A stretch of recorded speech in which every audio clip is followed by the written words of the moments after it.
इतका सुंदर कार्यक्रम आहे, काय सांगणार?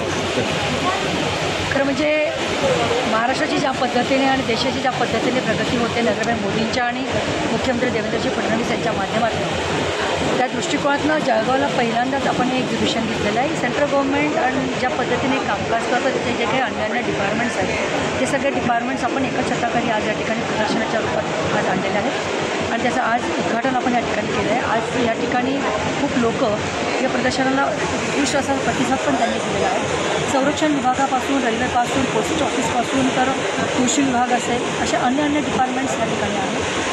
जिओग्राफीचा पण एक मोठा डिपार्टमेंट या ठिकाणी त्यांनी लावलेलं आहे. म्हणजे 5 वर्षापूर्वीचं जर डायनासॉरचं अंड त्याचंही त्या एक्झिबिशनमध्ये आहे.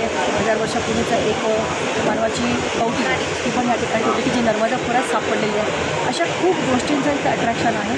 मला असं वाटतं की ह्या माध्यमातून देश कोणत्या पद्धतीने कामकाज करतो त्याचे डिपार्टमेंट्स कोणते कोणते येणाऱ्या नवीन पिढीला जनतेला लोकांना कळावं. महाराष्ट्रात हा आताच्या माझ्या लोकसभेच्या कार्यक्रमामध्ये इतर भाषेचा पहिलाच प्रयोग आहे की आपण